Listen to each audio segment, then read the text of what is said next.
কে বুঝাইতে পারবো না, আমি উম্মত চাই।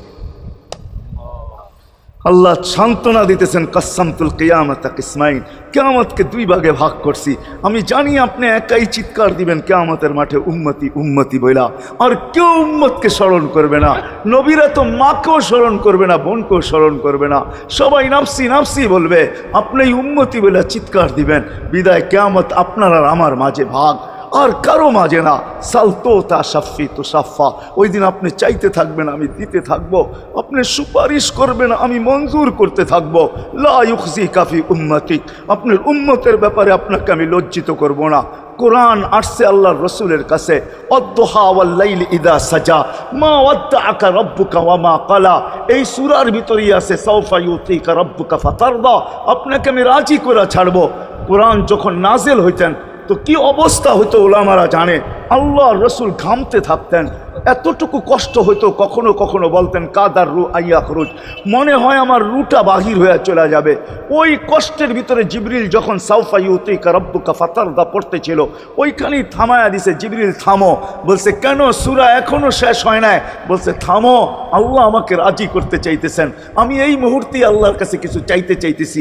বলছে তোমাকে সাক্ষী রেখা। বলছে কি চাবে? তো চিৎকার দিয়া বলতেছে ইলাহি লান আরদা, ইলাহি লান আরদা হাত্তা ইয়াকুনা ওয়াহিদ মিন উম্মতি ফিন নার। ও মাবুদ, ও ইলাহি, ও আল্লাহ, এক উম্মত জাহান্নামে থাকা পর্যন্ত আপনার উপরে রাজি হব না। আল্লাহ, এক উম্মত থাকা পর্যন্ত রাজি হব না। যে আরশে যায় বলে নাই, কিয়ামতের মাঠেও বলবে না। উম্মতি চিৎকার দিবে, হাসান হোসাইন দিবে না। হাসান হোসাইন কলিজার টুকরা ছিল, কোনো একদিনের কাহিনী। হাসান হোসাইন জিজ্ঞাসা করছে, নানা যান আপনি উত্তম না আমরা উত্তম? আল্লাহ রসুল সাদা সিধা জবাব দিছে, আমি উত্তম, আমি সাইয়্যিদুল আউয়ালিন ওয়াল আখিরিন, আনা সাইয়্যিদা উলদি আদম, লিওয়াউল হামদি বিয়াদি ইয়াউমাল কিয়ামা। হায় হায়, আল্লাহর জানটা কিয়ামতের দিন আমাদের নবীজির হাতে থাকবে। মাধবদের মানুষ বোঝেন আমি যেটা বুঝাইতে চাইতেছি। ওই হাসান হুসাইনের খবর নিবেন না, নিবে উম্মতের খবর। জিজ্ঞাসা করছে, নানা যান আপনি উত্তম না আমরা? আল্লাহ রসুল বলছে আমি উম্মত। দুইজনে হাসতে হাসতে কুটা কুটা। আল্লাহ রসুল বলছে এত হাসো কেন? জবাব হয় নাই। মানি আমরা দুইজন উত্তম। কি কইরা তোমরা দুইজন উত্তম? প্রমাণ। আমাদের আম্মাজানকে চিনেন? তা আম্মার পরিচয় দিয়া বলতেছে উম্মুকা লাইসা বিশাই, আমাদের আম্মার সামনে আপনার আম্মা কিছুই না। আমাদের আব্বাকে চিনেন? আব্বার পরিচয় দিয়া বলতেছে আবু কালাইসা বিশাই, আপনার আব্বা আমাদের আব্বার সামনে কিছুই না। আমাকে নানাজানরে চিনেন? চিনেন আমাদের নানাজানকে? আমাদের নানাজানের সামনে জাদ্দু কালাইসা বিশাই, আপনার নানাজানের তো মানুষ নামই জানে না। অনেকে আছে এখানে আল্লাহ রসুলের নানার জাম জানে না। জানেন? জানে না। আপনার নানার নামই মানুষ জানে না, আমাকে নানাজানকে চিনেন? তো দুইজনকে উঠায়া কোলে নিয়ে চুমা খাইতেছেন আর বলতেছেন তোমরাই উত্তম, মাইনা নিলাম। হায় হায়, ও মাধবদের মানুষ যে কিয়ামতের মাঠে বলবেন, যে দুনিয়ার থেকে যখন বিদায় নিতেছিলেন, হায় হায়, মালাকুল মউত যখন অনুমতি চাইতেছিলেন বুকে হাত রাখবো কি রাখবো না, তো বলছে অনুমতি দিব, আইনা আখি জিবরিল, আমার ভাই জিবরিল কোথায়? তো বলছে দেখা আসছি ফি সামাইল উলা, প্রথম আকাশে। একটু পরে উনি সালাম দিয়া ঢুকছেন, ওনার চোখে পানি ছিল। তো বলছে আপনি কাঁদেন কেন? বলে আজকেই এলপিআরে চলে যাব, আর কোনোদিন ওহির বাহক হয়ে জমিনে আসবো না। আপনার পরে কোনো নবী নাই, কোনো রসুল নাই, আমারও ওহির কাজ শেষ।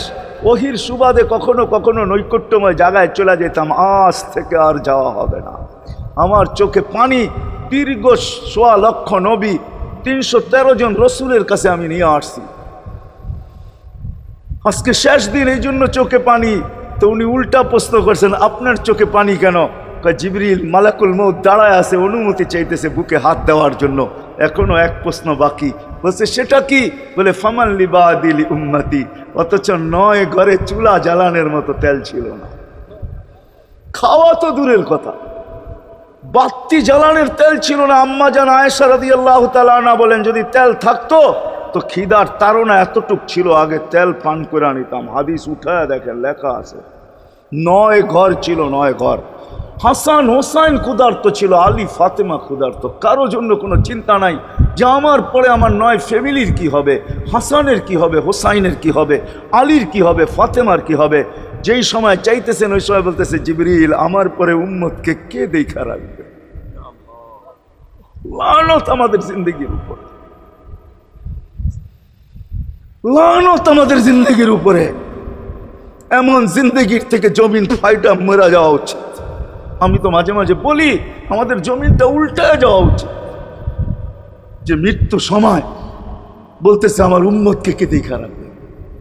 জিবরিল ছুটা গেছেন, ছুটা আসছেন, আল্লাহ জবাব পাঠাইছেন লা আতরুকু উম্মতাকা ফারদা ওয়ালা ওয়াহদা। বন্ধু চলে আসেন, আপনার উম্মতকে আমি দেখা রাখবো, আমি দেখা রাখবো। হায় হায়, সবাইকে সালাম দিছেন একবার বা দুইবার, সবার দুরুদ পড়ছেন তো আল্লাহ একবার বা দুইবার, সালাম পড়ছেন কোন নবী রসুলের উপরে একবার কি দুইবার। আর বন্ধুর সালাম প্রতি জুমা ইমাম আছে, খতিব আছে, ইমামরা একটা আয়াত পড়ে কোরআনের, ইন্নাল্লাহা ওয়া মালাইকাতাহু ইউসাল্লুনা আলান নবী ইয়া আইয়ুহাল্লাযীনা আমানু সাল্লু আলাইহি ওয়া সাল্লিমু তাসলিমা। এই আয়াত আমাকে অনেক কিছু বোঝায়। ইমাম ওলামারা, আলেম ওলামারা বলবে এই আয়াতে আমাদেরকে দুরুদ পড়ার হুকুম দিছেন, আমিও বলবো দুরুদ পড়ার হুকুম দিছেন, কিন্তু আমার প্রশ্ন আছে এখানে। আমার প্রশ্ন, আল্লাহ আমাদেরকে পড়তে বলতেছেন, ঠিক আছে, আমরা কয়দিনই থাকবো আর কয়দিনই পড়বো, একদিন তো আমরা মারা যাব, তো আপনার বন্ধুর উপরে দুরুদ কে পড়বে? আল্লাহ বলে বেওকুফ, দেখোস না ফেরেশতাদের নাম নিছি, ফেরেশতারা পড়বে। আমি যদি আল্লাহকে উল্টা প্রশ্ন করি, একদিন তো ফেরেশতাও থাকবে না, মালাকুল মউত মারা যাবে। আপনি আরশের নিচে লিখেই রাখছেন ইন্নী কাতাবতুল মাউতা আলা মান তাহতা আরশি আল্লাযী হাইলা ইয়ামুত ফাহুয়া ফাওকা আরশি। আমার আরশের উপরে যে সে চিরঞ্জীব, যে নিচে আছে তাকে মৃত্যুর স্বাদ পান করতে হবে, একদিন তো ফেরেশতা মরে যাবে। আমাদের নবীজির উপরে দুরুদ কে পড়বে? আল্লাহ বলে গন্ড মূর্খ, তুই দেখোস না প্রথম আমার নামটা আল্লাহ লেখা আছে, ইন্নাল্লাহ, আমি আল্লাহ পড়তে থাকবো, আমি আল্লাহ চিরঞ্জীব, আমার বন্ধুর দুরুদ কখনো বন্ধ হইতে দেই না আর দিব না। হায় হায় হায় হায় হায়, ওই রসুল। আল্লাহ বলে উম্মতকে আমি দেখা রাখবো। জিবরিল বলতেছে ইন্নাল্লাহ ইয়ান্তাযিরুক, আল্লাহ আপনার অপেক্ষা করতেছে। উর্দু জগতে খুশির বন্যা বইতেছে। কেন? সব নাচতেছে উর্দু জগতে, এমনকি আরশ পর্যন্ত ঝুমতেছে, হাবিব ইউসিলুল হাবিব। আজকে বন্ধু বন্ধুর কাছে চিরদিনের জন্য চলে আসবে। খুশির বন্যা চলতেছে, অনুমতি দেন না। আল্লাহ উম্মতকে দেখা রাখবে, যে মরার সময়ও চোখে পানি তো আমাদের জন্য পানি। চলেন শেষটা শুনাইয়া দিয়া শেষ করতেছি।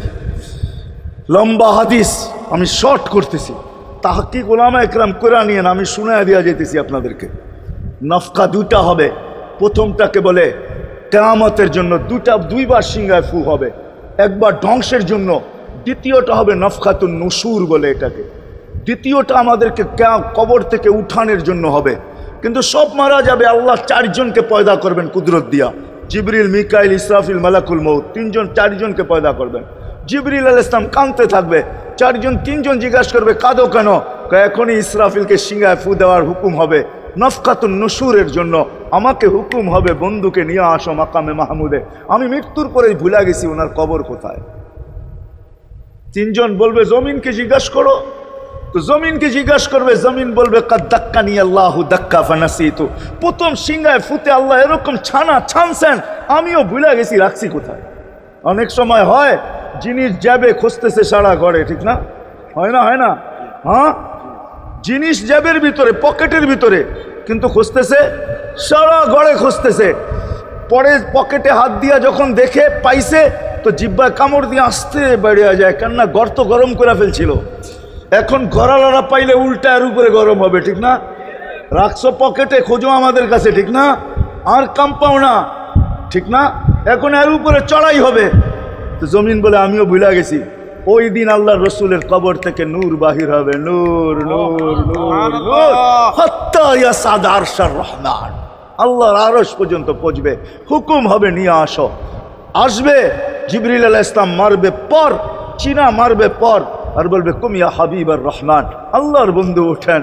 ও মাধবদের মানুষ, আপনার আমার হাবিব, আপনার আমার রসুল, যার আদর্শ আমাদের কদমে কদমে প্রয়োজন নিজের এই জীবনটাকে গ্রহণযোগ্যতা পর্যন্ত পৌঁছানোর জন্য, উনি কবর থেকে উঠবে, ওয়াহুয়া ইয়াবকি ওয়া ইয়াকুল, কাঁদতে কাঁদতে উঠবেন আর বলতে বলতে উঠবেন, জিবরিল আইনা উম্মতি, আমার উম্মত কোথায়?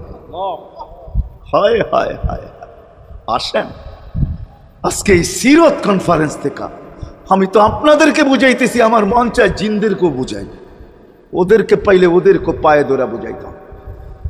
জিন ইনসানকে বলতেছি, আসেন আজকে এই মজমার থেকে নবীর আদর্শ শিখেন। নবী আল্লাহ পাওয়া শুধু নবীর আদর্শের ভিতরে। এই জন্য আল্লাহ বলছে, লাকাদ কানা লাকুম ফি রাসূলিল্লাহি উসওয়াতুন হাসানা লিমান কানা ইয়ারজুল্লাহ। যে আল্লাহ পাইতে চায়, ওয়াল আগের আয়াত কি, ওয়াল ইয়াউমিল আখিরা, আর যে আখিরাত পাইতে চায়, আখিরাতের বাদশাহী যে চায়, যে আল্লাহকে পাইতে চায়, আখিরাতের বাদশাহী পাইতে চায়। দুনিয়া 60-70 বৎসরের, এখানে পাইলো যেমন, না পাইলো তেমনই। যে পাইছে তার জন্য সূর্যের গতি যতটুকু, ঋতু তার জন্য যেমন, ঘড়ির কাঁটা তার জন্য যেমন, যে পায় না তার জন্য সমানই। এখানের জীবন কেটে যাবে। বিদায় আসেন আজকে এই মজলিস থেকে প্রতিজ্ঞাবদ্ধ হই যে নবীর আদর্শের উপরে উঠব। আল্লাহর রসুল সুযোগ দিছেন আমাদেরকে। আমি শেষ কথা বলতেছি, আগে এখন তো ব্রিজ আর ব্রিজ, ফ্লাইওভার আর ফ্লাইওভার, ঠিক না? হয়তো 2-1 বছর পরে আমরা এটাও দেখব যে মাধবদীর ওই মাথার থেকে নিয়ে একবারে কোথায় পাঁচদোনা পর্যন্ত ফ্লাইওভার চলে গেছে, ঠিক না? গাড়ি উঠবে এখান দিয়ে ওইখানে যে নেমা যাবে, কোনো জ্যাম না জট, ঠিক না? হ্যাঁ, কিন্তু একদিন ছিল শাখো, ছিল আমাদের দেশে শাখো, চিনেন? বাঁশের শাখো ছিল।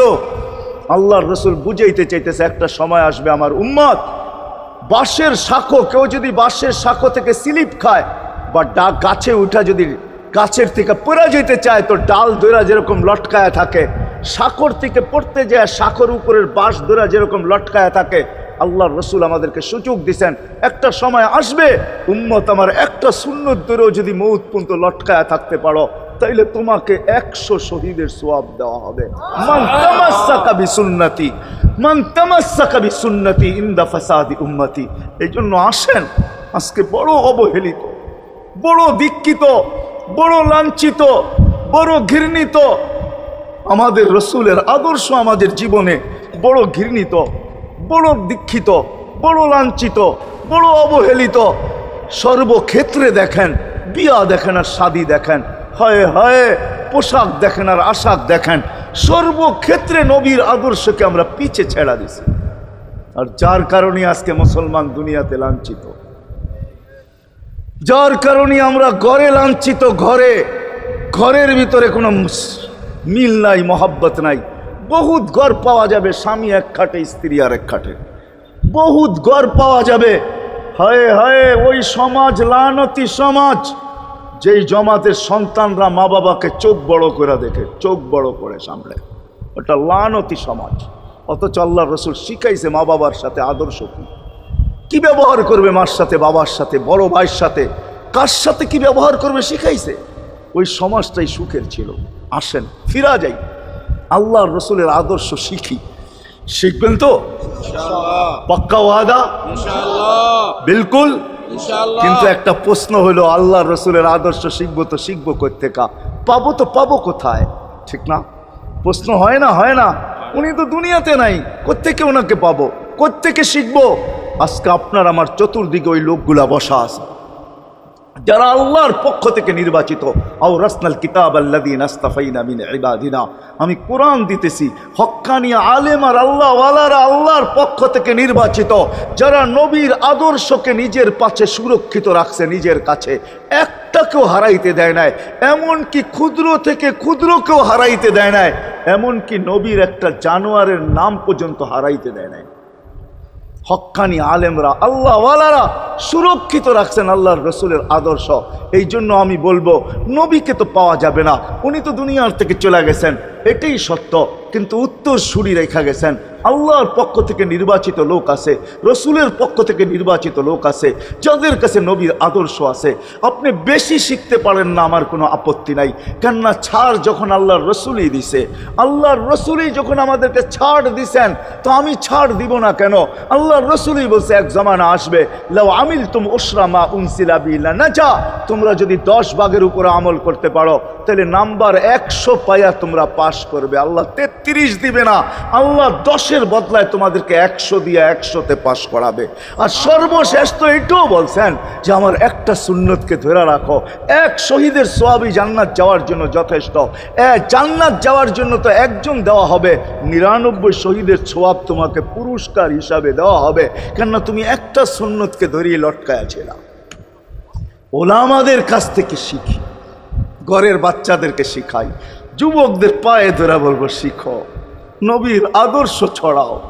সারাদিন ফেসবুকে কাজ করো, ফেসবুক দেখো, খোদার কসম হোয়াটসঅ্যাপ দেখো, বাইবার দেখো, ইবু দেখো, তোমাদের মেধাগুলাকে নবীর আদর্শের পিছে লাগাও, নবীর শানের পিছনে লাগাও, যে নবীর শান কত বড়, কত বড় শানওয়ালা নবী আল্লাহ আমাদেরকে দিয়েছেন, তার মর্যাদা কত বড়, তার পরিচয় তুলে ধরো, তার আদর্শকে তুলে ধরো, নিজের জীবনে আদর্শকে প্রতিফলিত করো। ইনশাআল্লাহ ওই দিন দেখব যেই দিন আবু বকর পেয়ালা ভোড়া দিবে, ওমর রাদিয়াল্লাহু তাআলা আনহুর হাতে উঠায়া দিবে, আবু বকর সিদ্দিক রাদিয়াল্লাহু তাআলা আনহু হাউজে কাউসারের নিচে থাকবেন, পারে থাকবেন, তলদেশে থাকবেন, উনি পেয়ালা ভোড়া দিবে ওমর রাদিয়াল্লাহু তাআলা আনহুর হাতে, ওমর রাদিয়াল্লাহু তাআলা আনহু উঠায়া দিবে আমাদের নবীজির হাতে, আর নবীজি ঠোঁটে লাগায়া বলবে ইশরাব লা তাজমান বাদাহা আবাদা, পান করার কোনোদিন পিপাসা তোর কাছে আসবে না। ওই দিনের দৃশ্যটা কিরকম হবে? নবীজি ঠোঁটে লাগায়া পান করায়া দিবে, যুবককে আলাদাভাবে দিবে, বুড়াকে আলাদাভাবে দিবে, নারীকে আলাদাভাবে, পুরুষকে আলাদাভাবে, আল্লাহর রসুল পান করায়া দিবে। ওই দিন কেমন হবে ওই দৃশ্য, যেই পানি পান করার পর আর জীবনে কোনোদিন পিপাসা আসবে না। হ্যাঁ, কেমন হবে ওই দৃশ্য? এই জন্য আসেন আজকে এই সিরত মাহফিল থেকে, সিরতুন নবী থেকে আল্লাহর রসুলের আদর্শকে শিখি। ডেলি একটা শিখলো বৎসরে 365টা হয়, মাসে একটা শিখলো বৎসরে 12টা হয়। 12টা সুন্নতের উপরে জীবন কাটায় দেন। রসুল তো বলতেছে একটার উপরে কাটায় দিল বেড়া পার। শিখবো কাদের কাছ থেকে শিখবো? হ্যাঁ, নেটের থেকে শিখবো? না না না না, নেটের থেকে না, ওলামাদের কাছের থেকে শিখেন, ওলামাদের কাছে যান, বসেন, এদের কাছ থেকে নবীর আদর্শ শিখেন, সুন্নত শিখেন, যেটা মনে চায়, যেটা পছন্দ হয় ওইটা শিখেন। ছুট আছে শিখেন, তারপরও শিখেন। আরে শুধু একটাই শিখেন, হায় হায় আজকে যদি একটাই উম্মত মেনা নিত, এই যুবকরা যদি একটাই মেনা নিত, মা বোনরা যদি একটাই মেনা নিত, শুধু ডাইন, আল্লাহ রসুল ডাইন পছন্দ করতেন। যুবক যদি প্যান্ট পরার সময় ডাইন পাও আগে দিতেন, খোলার সময় ডাইন পাও আগে খুলতেন, শার্ট পরার সময় ডাইন হাত আগে দিত, খোলার সময় ডাইন হাত আগে খুলতো, সর্বক্ষেত্রে যদি ডাইন ব্যবহার করত। মা বোনরাও তো ঘর ঝাড়ু দেওয়ার সময় যদি ডাইন ব্যবহার করত, তাহলে কিতাব আমাকে বুঝায় কিয়ামতের দিন আল্লাহ ডাকবে আইনা আসহাব আল ইয়ামিন, ডাইন আল্লাহরা কোথায় আসে? আল্লাহ ডাকবে ডাইনপন্থীরা কোথায় আসো? আমার বন্ধু ডাইন দিক পছন্দ করতো, তোমরাও পছন্দ করতে, তোমার আমার বন্ধুর লোক, আসো আমার কাছে। এই জন্য নবীর আদর্শ আলেম ওলামার কাছ থেকে শিখবো তো পাক্কা। আর সবচেয়ে বড় আদর্শ আল্লাহর রসুলের, যেটা আসতে দেরি, আমাদেরকে মেসেজ দিতে দেরি করেন নাই। আইসাই সেজদায় পড়ছেন, শানের রেসালত হইলে আমি শুনাইতাম, সিরাত এই জন্য শুনাইলাম না। জমিনে আসতে দেরি, সেজদা করতে দেরি করেন না। আমি বলবো সেজদা করেন না, আমাদেরকে মেসেজ দিচ্ছেন, উম্মত সেজদা ছাড়া তোমাদের কোনো পরিচয় আমার কাছে নাই। যাওয়ার সময় চিৎকার দিতেছেন আসসালা আসসালা ওমা মালাকাত আইমানুকুম, নামাজ নামাজ নামাজ। অধীনস্থদের সাথে ভালো ব্যবহার করবে, দুইটাই চিৎকার ছিল, আর কোনো চিৎকার ছিল না। বিদায় আল্লাহর রসুলের সবচেয়ে বড় আদর্শ নামাজ, সবচেয়ে বড় পরিচয় নামাজ। আজকের থেকে নামাজ ছাড়বো না, পাক্কা ওয়াদা, বিলকুল পাক্কা ওয়াদা। কিন্তু না, নিয়ত হলে হাত নামাইবেন না, ওয়াদা করতে হবে পাক্কা। আল্লাহ কবুল করুক, আমিন। কালকে সকাল থেকে নামাজ আর ছাড়বো না ইনশাআল্লাহ। হ্যাঁ, নামাজ আর ছাড়বো না। নামাজ শুধু নামাজ না, অনেক কিছু রাখা। আল্লাহ আমাদেরকে আমল করার তৌফিক দান করেন, আমিন। ওমা আলাইনা ইল্লাল বালাগ। দোয়া, আল্লাহুম্মা লাকাল হামদ কামা ইয়ানবাগি লিজালালি ওয়াজহিক। দোয়ার ভিতরেই একটা কথা আপনাদেরকে বলবো, সর্বশেষ দোয়া করতেছি, আবার বলতেও আসি, মসজিদের কাজ এখনো দেখলাম অসমাপ্ত। অন্য জায়গায় হইলে বলতাম না, কিন্তু মাধবদীর মতো জায়গায় এরকম একটা মসজিদের কাজ অসমাপ্ত থাকবে, এটা শোভা পায় না আমার মনে হয়। কেননা মাধবদী সারা বাংলাদেশের প্রাণকেন্দ্র বললে চলে, ব্যবসায়ী হাট বললে চলে, ঠিক না? আর আল্লাহ মাধবদীর মানুষকে কম দেন নাই, অনেক দিছেন। কি বলেন? 50 বছর আগের থেকে অনেক দিছে না আপনাদেরকে? ওইখানে এরকম একটা মসজিদ জীর্ণ শীর্ণ পড়া থাকবে অসমাপ্ত, এটা শোভা পায় না। এই জন্য সবার কাছে দরখাস্ত, যতটুক পারি এই মসজিদের সহযোগিতা করব। করবেন তো? আল্লাহুম্মা লাকাল হামদ কামা ইয়ানবাগি লিজালালি ওয়াজহিক ওয়া আযীমি সুলতানিক। আল্লাহুম্মা সাল্লি ওয়া সাল্লিম ওয়া বারিক আলা হাবিবিকা মুহাম্মদ। আল্লাহ চাওয়ার বলার পর্ব ছিল শেষ, শোনার পর্ব ছিল শেষ, এখন ভিক্ষার পর্ব চলতেছে। মালিক, আমাদের মাথার উপরে আকাশ ছাড়া আর কিছু নাই। আয় আল্লাহ, আয় আল্লাহ, আজকে বিশ্বাস করি ওই মজলিসে বৈশা যেটা ফেরেশতা দ্বারা বেষ্টিত, ওই মজলিসে বৈশা যেটা রহমত দ্বারা ঢাকা, ওই মজলিসে বৈশা যেখানে সাকিনা নাজেল হইতেছে, ওই সমস্ত লোকদেরকে নিয়ে যাদের ভিতরে আলেম আছে, ওলামা আছে, তোলাবা আছে, দাড়ি পাকা আছে, যুবক আছে, জানি না ঘরে মা বোনরাও হয়তো আছে, কে কোথায় বসে হাত তুলছে জানি না, মান কই সবাইকে নিয়ে হাত তুললাম। এরকম জায়গার থেকে যদি আজকে খালি চলে যাই, আমাদের মাথার উপরে আকাশ ছাড়া কিছু নাই। আর গরি বলে মাকলিক তুমি এখন প্রথম আকাশে চলে আস, রাতের 3 ভাগের 1 ভাগ অতিবাহিত হয়ে গেছে, তুমি এখন ডাক দিতেছো, কে মাপ চাও আমি মাফ করব। মালিক তাকায় দেখেন আমরা এই হাত তুলে বসে আছি, জীবনের গুনাহগুলো মাপ চাই, আর কোনোদিন গুনাহ করব না। আল্লাহ আমাদের গুনাহগুলো যেন ধুয়া মুছা শেষ করে দেওয়া, আর যেন আমলনামা একটা গুনাহ না থাকে, যতদিন বাঁচবো আর গুনার দাগও যেন না আসে। এই আয়োজন যেন কবুল হয়, আয়োজকরা যেন কবুল হয়, সাহায্যকারীরা যেন কবুল হয়, সহযোগিতাকারীরা যেন কবুল হয়, এটা কিয়ামত পর্যন্ত কায়েম আর দায়েম থাকে। আয় আল্লাহ, আয় আল্লাহ, জানি না কার কি পেরেশানি আছে দূর করে দেন, কার কি প্রয়োজন আছে খাজানায় গায়েব থেকে পুরা করে দেন। কে ছোট না বড় অসুখে আক্রান্ত যদি হয়ে থাকে, শেফায়ে কামেলা আজেলা মুস্তামেররা নসিব করে দেন। হায় আল্লাহ, যারা সুস্থ সর্ব ধরনের রোগ থেকে হেফাজত করেন, যারা বরাবর ইমান নিয়ে যারা কবরে চলে গেছে সবাইকে মাফ করে দেন। আয় আল্লাহ, যেই যুবকদের উদ্যোগে এই আয়োজন, আয় আল্লাহ, আয় আল্লাহ, কালকে সকাল থেকে ওদেরকে আর মদিনার যুবকদের মতো ছাড়া দেখতে চাই না, এদেরকে মদিনার যুবকদের মতো বানায় দেন। আপনার হাবিবের জমানায় মদিনার যুবকরা যেরকম ছিল এরকম বানায় দেন। আল্লাহ আমার দেশের যুবক সমাজকে মসজিদ নবীর আদর্শওয়ালা বানায় দেন, মা বোনদেরকে পর্দা নিশীন বানায় দেন। আল্লাহ মসজিদের কাজকে কুদরত দ্বারা পুরা করা দেন। জানি না কার দ্বারা আপনি করাবেন, জানি না কার দ্বারা করাবেন। উম্মুল কিতাব তো আপনার কাছেই, আমাদের জানার কোনো ক্ষমতা নাই, কিন্তু আল্লাহ জলদা পূর্ণ করে দিয়েন। যা চাইতে পারলাম তাও দেন, যা চাইতে পারলাম না তাও দেন। সর্বশেষ আমাদের মা বাবাকে মাফ করে দিয়ে, বাচ্চা থাকলেও মাফ করে দেন, যারা চলে গেছে আল্লাহ এদের মা বাবাকেও মাফ করে দেন। আল্লাহ রব্বির হামহুমা কামা রব্বায়ানি সগীরা। হায় আল্লাহ, ইনসানের সাথে সাথে জিন্নাতকেও মাফ করে দেন, জিন্নাতকেও মাফ করে দেন, জিন্নাতকেও মাফ করে দেন। وصلى الله تعالى على خير خلق محمد وآله وصحبه أجمعين برحمتك يا أرحم الراحمين.